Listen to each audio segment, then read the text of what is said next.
Friends, आज का यह वीडियो सहारा के सभी निवेशकों के लिए काफी महत्वपूर्ण है। आज के इस वीडियो में हम लोग 3 टॉपिक को कवर करेंगे। पहली टॉपिक है सहारा क्यूसॉप को लेकर। जैसा कि आप लोगों को पता ही है कि 6 फरवरी को एनसीएलटी ट्रिब्यूनल में सहारा क्यूसॉप के दिवालिया को लेकर जो मामला चल रहा था, अब उस पर ट्रिब्यूनल ने अपना आदेश जारी कर दिया है। ट्रिब्यूनल ने क्या आदेश जारी किया है? क्या सहारा क्यूसॉप को दिवालिया घोषित किया जाएगा? इसकी कार्रवाई कब से शुरू होगी, उसको लेकर हम लोग विस्तार से बात करेंगे कि क्या दिवालिया घोषित होने के बाद सहारा क्यूसॉप के निवेशकों को भुगतान कब तक मिलेगा। दूसरा टॉपिक हम लोग बात करेंगे कि दिल्ली हाई कोर्ट में आज 7 फरवरी को जो Sahara Housing Investment Corporation Limited and others versus union of India का जो केस पेंडिंग था, उसकी सुनवाई आज 7 फरवरी को दिल्ली हाई कोर्ट में होने जा रही है। और ऐसी बात सुनी जा रही है कि आज शायद सहारा हाउसिंग की तरफ से कपिल सिब्बल कोर्ट में हाजिर होकर सहारा की तरफ से अपनी दलीलें प्रस्तुत करेंगे। इसको लेकर क्या अपडेट है, साथ ही साथ अंत में हम लोग बात करेंगे कि सहारा की सभी सोसाइटियों के सभी निवेशकों के भुगतान को लेकर एक जो पीआईएल दाखिल की गई थी mister Nageshwar Kumar Kushwaha versus union of India, जो कि सचिव हैं विश्व भारती जन सेवा संस्थान धनबाद के, उनके द्वारा एक पीआईएल सुप्रीम कोर्ट में दाखिल की गई थी, जिसमें यह मांग की गई थी कि सहारा के सभी निवेशकों का, सभी सोसाइटी के निवेशकों का भुगतान शीघ्र किया जाए। तो उस पीआईएल की सुनवाई सुप्रीम कोर्ट में कब होगी, क्योंकि उसका डायरी नंबर सुप्रीम कोर्ट में आ गया है, मतलब केस को, उस पीआईएल को सुप्रीम कोर्ट ने एक्सेप्ट कर लिया है। अब उसकी सुनवाई को लेकर क्या अपडेट है, कब होने जा रही है, उसकी भी हम लोग बात करेंगे। तो इस तरह से यह जो वीडियो है, इसमें सहारा के सभी निवेशकों के हितों की बात की जाने वाली है। तो आप लोग वीडियो को स्किप करके नहीं देखेंगे, हो सकता है कि आपके काम की खबर छूट जाए। तो दोस्तों, अगर आप लोगों ने अभी तक हमारे चैनल को सब्सक्राइब नहीं किया है तो प्लीज सब्सक्राइब कर लीजिए, क्योंकि इस तरह के नए नए इंफॉर्मेटिव वीडियोस सिर्फ आपको इसी चैनल पर मिलेंगे। और सबसे बड़ी बात, अगर आपको लगता है कि इस वीडियो में कुछ काम की बात मैंने आपको बताई है, जो कि एक महत्वपूर्ण जानकारी है, तो इस वीडियो को एक लाइक करके इसको शेयर जरूर करें। व्हाट्सएप पर, फेसबुक पर, ट्विटर पर, जहां भी संभव है आप शेयर करें, क्योंकि हो सकता है कि चूंकि सहारा के 13 करोड़ निवेशक है, तो आप अगर शेयर करेंगे तो ज्यादा से ज्यादा लोगों तक यह बात पहुंचेगी। तो दोस्तों, अब हम लोग शुरू करते हैं आज के पहले टॉपिक पर, जो कि सहारा क्यूसॉप से संबंधित है। आप लोगों को पता ही है कि एनसीएलटी में, जो कि कंपनियों के दिवाला घोषित करने वाला ट्रिब्यूनल है, एनसीएलटी में सहारा क्यूसॉप को दिवालिया करने की मांग के संबंधित एक याचिका काफी दिनों से पेंडिंग थी और इस पर सुनवाई काफी लंबे अरसे से चल रही थी।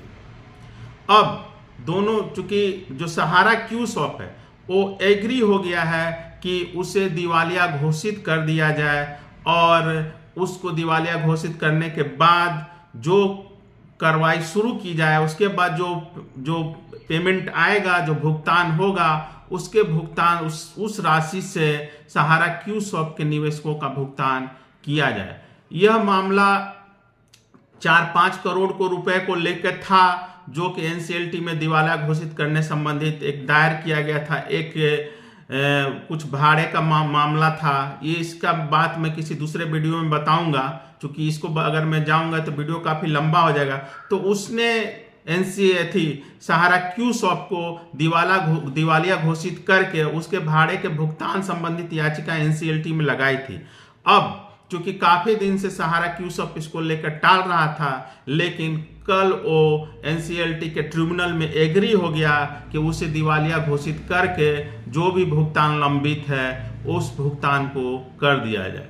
तो दोस्तों, अब सहारा क्यूसॉप को दिवालिया घोषित करने की प्रक्रिया चालू हो जाएगी। हालांकि इस प्रक्रिया में कुछ समय लगेगा, कुछ महीने लगेंगे, लेकिन अब चूंकि यह एक बहुत बड़ा कांटा था, बहुत बड़ा हर्डल था, वो हर्डल अब दूर हो गया है। ऐसे में उम्मीद की जानी चाहिए कि आने वाले कुछ महीनों में सहारा क्यूसॉफ्ट के निवेशकों का कुछ तो भुगतान संभव हो पाएगा। तो दोस्तों, यह था सहारा क्यूसॉफ्ट का अपडेट कि आपका भुगतान का एक पॉजिटिव खबर है कि आने वाले समय में अब भुगतान की प्रक्रिया शुरू हो सकती है।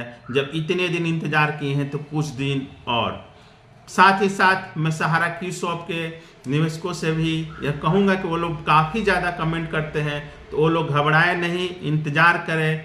आने वाले समय में कोर्ट के माध्यम से ही उनका अब भुगतान संभव है, क्योंकि सहारा के ऑफिस फिलहाल नहीं खुलने जा रहे हैं। अगर कोई दावा कर रहा है कि सहारा के ऑफिस खुल रहे हैं तो अभी तो फिलहाल ऐसा नहीं दिख रहा, क्योंकि अब आप खुद देख लीजिए कि सहारा की कंपनियां अब अपने आप को दिवालिया घोषित करवा रही हैं। तो ऐसे में यह नहीं लगता है कि सहारा के पास इतनी पूंजी बची है कि वो पुनः से अपना बिजनेस शुरू कर पाएगा। तो सहारा क्यूसॉफ्ट वालों के लिए बहुत बड़ा अपडेट था कि एनसीएलटी के ट्रिब्यूनल से यह मान लिया है कि अब सहारा क्यूसॉफ्ट को जल्द ही दिवालिया घोषित करने की प्रक्रिया चालू की जाएगी। दूसरा जो एक मामला है, इसमें भी सहारा की करीब 7-8 कंपनियां हैं जिसमें सहारा हाउसिंग से संबंधित है। सहारा हाउसिंग वालों का सहारा हाउसिंग इन्वेस्टमेंट कॉर्पोरेशन लिमिटेड एंड अदर्स में 6-7 कंपनियां थी सहारा की। और यूनियन ऑफ इंडिया का जो केस दिल्ली हाई कोर्ट में 2021, याद कीजिएगा 2021 से जो पेंडिंग था, अब उसमें फाइनल चरण में अब उसमें दलीलें दी जा रही हैं। आज उम्मीद की जानी चाहिए, जैसा कि सहारा प्रबंधन ने पिछली तारीख में कहा था कि वो कपिल सिब्बल को अपनी तरफ से बहस करने के लिए बुला रहे हैं, तो ऐसे में उम्मीद की जानी चाहिए कि आज सहारा प्रबंधन की तरफ से कपिल सिब्बल कोर्ट में हाजिर होंगे और अपनी दलीलें प्रस्तुत करेंगे। ऐसे में यह भी उम्मीद की जा रही है कि इस दलील के बाद जो कि फाइनल आर्गूमेंट हमको लग रहा है कि ये होना चाहिए, इसके बाद दिल्ली की हाई कोर्ट कोई ना कोई जजमेंट दे सकता है, अपना ऑर्डर रिजर्व कर सकता है। तो ऐसे में सहारा इन्वेस्टमेंट, हाउसिंग इन्वेस्टमेंट वालों के लिए भी एक बड़ी खुशखबरी आने वाले कुछ समयों में मिल सकती है। तो आज इस केस की सुनवाई है। अब इसका जो लेटेस्ट अपडेट होगा वो कल या परसों मैं कोशिश करूंगा कि उस पर एक वीडियो बना के आप लोगों को उसकी जानकारी दे सकूं। तो यह था सहारा हाउसिंग इन्वेस्टमेंट कॉर्पोरेशन लिमिटेड की जानकारी, अपडेटेड जानकारी।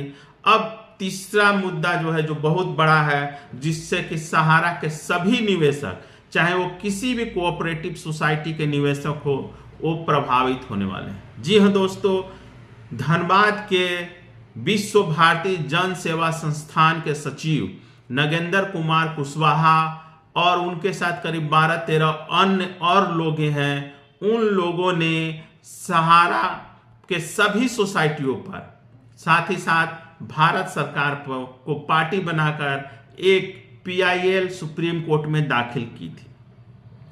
अब इस पीआईएल का डायरी नंबर आ गया है, मैं स्क्रीन पर चला देता हूं, आप देख लीजिएगा डायरी नंबर। आप लोग ऑनलाइन जाके भी जांच कर सकते हैं कि इसमें कौन कौन लोग पार्टी हैं। तो उसका डायरी नंबर आ गया है, मतलब सुप्रीम कोर्ट ने इस पीआईएल को एक्सेप्ट कर लिया है। इस पीआईएल में नगेंद्र कुमार कुशवाहा ने कोर्ट से मांग की है, सुप्रीम कोर्ट से मांग की है कि सहारा के सभी सोसाइटियों के जितने भी निवेशक हैं उनका भुगतान शीघ्र कराया जाए। तो दोस्तों, तो अगर इस पीआईएल की, जैसा कि उम्मीद है कि इस पीआईएल की सुनवाई बहुत जल्द होने वाली है, और इस पीआईएल की सुनवाई के बाद जो भी आदेश आएगा वो सहारा के सभी सोसाइटियों के सभी निवेशकों पर लागू होगा। तो ऐसे में उम्मीद की जानी चाहिए कि आप लोगों के लिए एक बहुत बड़ी खुशखबरी बहुत जल्द आने वाली है।